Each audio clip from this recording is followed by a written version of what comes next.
박성민 목사의 매일 큐티 묵상입니다. 사도행전 1장 15절로 26절입니다. 모인 무리의 수가 약 120명이나 되더라. 그때 베드로가 그 형제들 가운데 일어서서 이르되, 형제들아, 성령이 다윗의 입을 통하여 예수 잡는 자들의 길잡이가 된 유다를 가리켜 미리 말씀하신 성경이 응하였으니 마땅하도다.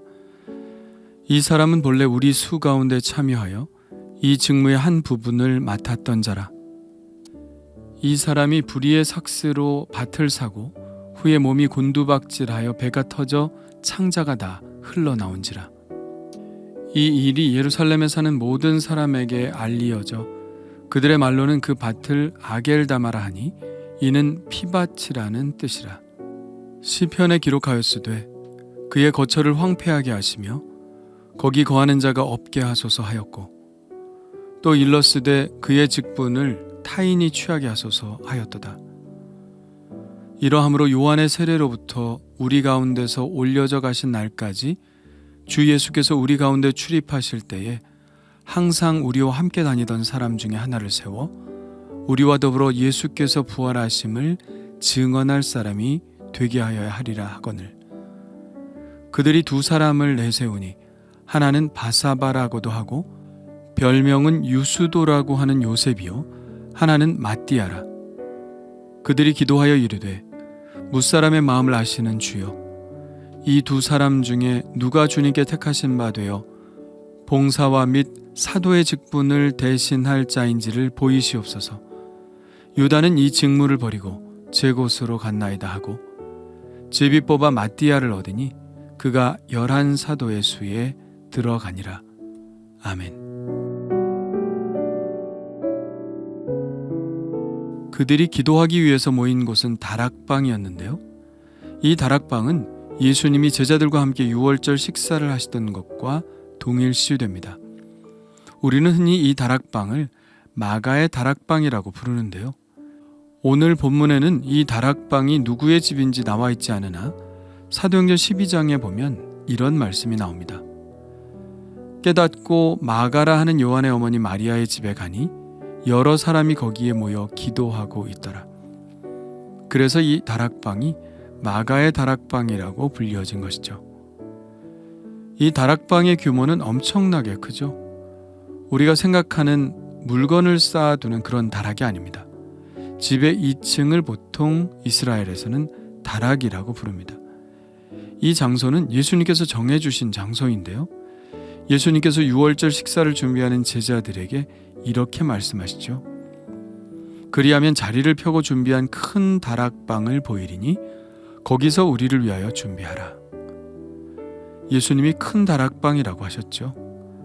예루살렘에 있는 보통 집의 다락방보다 규모가 매우 큰 다락방이었음에 틀림없습니다. 그래서 무려 120명이나 되는 많은 사람들이 함께 모여 기도할 수 있었죠. 기도 중에 베드로가 일어나 말합니다. 형제들아, 성령이 다윗의 입을 통하여 예수 잡는 자들의 길잡이가 된 유다를 가리켜 미리 말씀하신 성경이 응하였으니 마땅하도다. 예수 잡는 자들의 길잡이가 된 유다에 대해서 말하죠. 유다는 예수님과 제자들이 늘 습관적으로 가서 머물렀던 감람산의 한 장소로 대제사장들의 군사들과 로마의 군사들을 이끌고 갑니다. 그리고 가증스럽게도 예수님께 입을 맞추죠. 유다의 입맞춤은 사랑의 표현이 아니라 이 사람이 바로 예수다라는 배신의 표식이었습니다. 참 아이러니하죠. 가장 친근한 표현이 가장 적대적인 표현이 될 수 있다는 사실이요.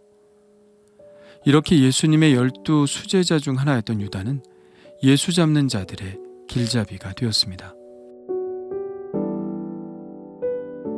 그런데 그는 어떻게 되었습니까? 그의 운명은 성경대로 되었습니다. 다윗은 장래에 그렇게 될 유다의 운명에 대한 시편을 남겼죠. 그 시편은 오늘 말씀 20절에 인용되고 있는데요. 그의 거처를 황폐하게 하시며 거기 거하는 자가 없게 하소서. 이 시편은 어떤 이의 죽음을 이야기하고 있죠. 바로 다윗의 시인 시편 69편 25절의 인용입니다. 시편의 말씀은 애둘러 표현했지만 오늘 우리가 보고 있는 사도행전은 유다가 어떻게 되었는지 자세히 기록하고 있습니다. 이 사람이 불의의 삭스로 밭을 사고 후에 몸이 곤두박질하여 배가 터져 창자가 다 흘러나온지라. 이 일이 예루살렘에 사는 모든 사람에게 알리어져 그들의 말로는 그 밭을 아겔다마라 하니 이는 피밭이라는 뜻이라. 마태복음의 말씀으로 내용을 보충하자면 가룟 유다는 예수님을 은 30에 팔아넘기고 가책을 받아 그 돈을 다시 대제사장들과 장로들에게 갖다 주었는데요. 그들이 그 돈을 받지 않고 그 죄값을 내가 당하라 하고 쫓아내자 돈을 던져버리고 스스로 목을 메어 죽습니다. 대제사장들은 이 돈을 다시 성전고에 넣어두는 것이 옳지 않다고 여겨 토기장이의 밭을 사서 나그네의 묘지를 삼았습니다. 그래서 사람들은 그 밭을 일컬어 아겔다마 곧 피밭이라고 불렀죠. 이 피는 가룟 유다의 피를 말하는 것이라기보다는 예수님의 피 흘리심의 대가로 취한 밭이라는 의미가 더 강하죠. 지나간 일에 대한 가정은 부질없기는 하지만 만일 가룟 유다가 스스로 자살을 하지 않고 회개를 했다면 어떻게 되었을까 생각해 봅니다. 아마도 부활하신 예수님은 그를 다시 받아주셨을 겁니다. 그러나 그는 좋은 선택을 하지 않았고 끝까지 나쁜 선택을 했죠. 그가 뛰쳐나간 자리가 얼마나 복된 자리였는지 그가 몰랐다는 것이 참 안타깝습니다. 그가 있었던 베스트 12의 자리는 아무나 얻을 수 있는 것이 아니었습니다. 교회가 시작된 이래로 지금까지 모든 그리스도인들이 흠모하는 자리가 바로 그가 박차고 나왔던 그 자리죠. 우리도 가끔 이런 말을 합니다. 그때가 좋았지. 그런데 막상 그때는 어땠나요? 좋다, 행복하다 그렇게 느꼈나요? 돌이켜보면 그때만큼 좋았던 때가 없었는데 그때는 왜 그렇게 불평이 많고 불만이 많았는지 모릅니다. 그렇다면 지금은 어떤가요? 신앙생활을 하는 것이 때로는 힘들어 보이고 물론 지칠 때도 있고 짜증이 날 때도 있습니다. 그러나 우리가 가장 행복할 때는 그래도 주님 안에 있을 때입니다. 주님을 떠나고자 하는 생각이 가끔 스쳐갈 때가 없는 것은 아닙니다. 그러나 가룟 유다를 생각한다면 우리는 그런 생각을 하는 것이 얼마나 잘못된 생각인지 알게 될 것입니다. 지금 있는 자리가 복된 자리입니다.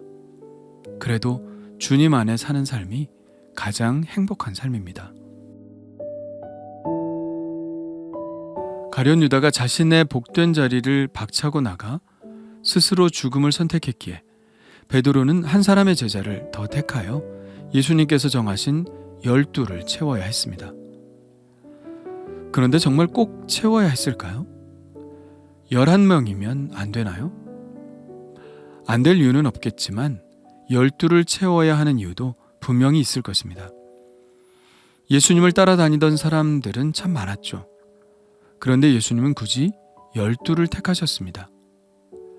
이 12이란 숫자는 무엇을 의미할까요? 쉽게 찾을 수 있죠. 바로 이스라엘의 12지파를 의미합니다. 야곱은 12명의 아들을 낳았고 그들이 이스라엘의 지파를 형성했습니다. 그와 같이 예수님도 바로 이 12명을 통하여 이스라엘을 새롭게 회복시키시겠다는 의도가 깔려 있는 것이죠.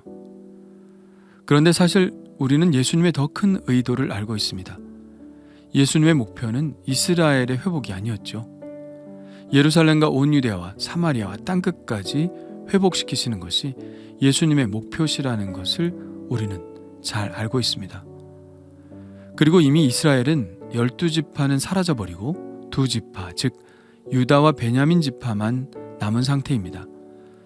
그러므로 예수님의 12제자가 의미하는 것은 지금의 이스라엘의 회복이 아니라 새로운 이스라엘의 회복이라는 것을 알 수 있죠. 하나님이 이제 세우실 하나님의 나라, 새로운 이스라엘을 위해 예수님은 12를 택하셨고 베드로와 제자들은 그 예수님의 뜻을 이어받아 이제 앞으로 성령께서 이끌어 가실 새로운 하나님의 나라를 세우기 위해 12를 채우려고 하는 것입니다.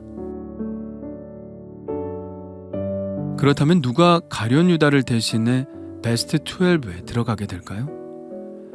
누가 이 복된 자리의 새로운 주인공이 될까요? 베드로가 제시한 자격 조건은 이것입니다. 이러함으로 요한의 세례로부터 우리 가운데서 올려져 가신 날까지 주 예수께서 우리 가운데 출입하실 때에 항상 우리와 함께 다니던 사람 중에 하나를 세워 우리와 더불어 예수께서 부활하심을 증언할 사람이 되게 하여야 하리라 하거늘. 이 자격 조건을 보면 더욱더 가룟 유다의 자리가 얼마나 큰 특권이었는지 알게 되죠. 예수님이 공생애를 시작하시는 시점이 바로 세례 요한에게 세례를 받는 순간인데 이때부터 예수님과 함께 다니던 사람들이 많았다는 것입니다. 그 많은 사람 중에 택하심을 받은 가룟 유다인데 이제는 다른 사람이 그 자리에 들어오게 되었네요. 예수님께서 처음 된 자가 나중되고 나중된 자가 처음 된다고 하셨는데 주님이 주신 직분을 소중히 여기고 끝까지 잘 감당해야 되겠다는 생각이 듭니다. 12 제자 중 하나가 되는 자격 조건은 오직 한 가지, 예수님과 함께 한 사람이었습니다. 예수님의 세례 때부터 늘 예수님과 함께 있었고 예수님의 전도에 함께 참여했고 예수님의 십자가의 죽음과 부활의 목격자가 되어 예수님의 부활의 증인이 될 사람이었습니다. 그런 사람들 중에 2명이 뽑혔는데요. 한 명은 요셉이고 또 한 명은 마띠아였습니다. 이 2 사람을 놓고 그들은 기도했죠. 무사람의 마음을 아시는 주여, 이 2 사람 중에 누가 주님께 택하신 바 되어 봉사와 및 사도의 직무를 대신할 자인지를 보이시옵소서. 유다는 이 직무를 버리고 제 곳으로 갔나이다. 그렇게 기도하고 제비를 뽑았더니 마띠아가 뽑혀서 그가 12 사도의 무리 중 하나가 되었습니다. 오늘 말씀을 묵상하며 예수님의 제자의 조건에 대해서 생각해 보게 됩니다. 예수님의 제자의 조건은 무엇일까요? 앞서 얘기했지만 오직 한 가지밖에 없습니다. 바로 예수님과 함께 다니는 것이죠. 예수님과 함께 있어 늘 주님과 동행하는 자입니다. 이것은 예수님이 제자를 뽑으실 때 말씀하신 것과 같습니다. 마태복음 3장에 나오는 말씀인데요. 또 산에 오르사 자기가 원하는 자들을 부르시니 나아온지라. 이에 12를 세우셨으니 이는 자기와 함께 있게 하시고. 제자가 되는 제1의 조건이 바로 예수님과 함께 있는 것이었습니다.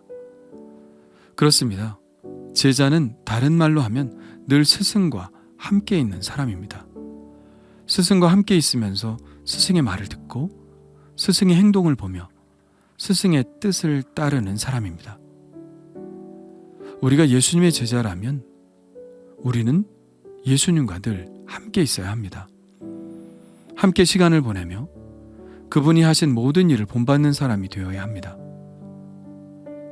그렇다면, 그런 조건이라면 나는 과연 예수님의 제자인가요? 나는 예수님과 함께 시간을 보내고 있나요?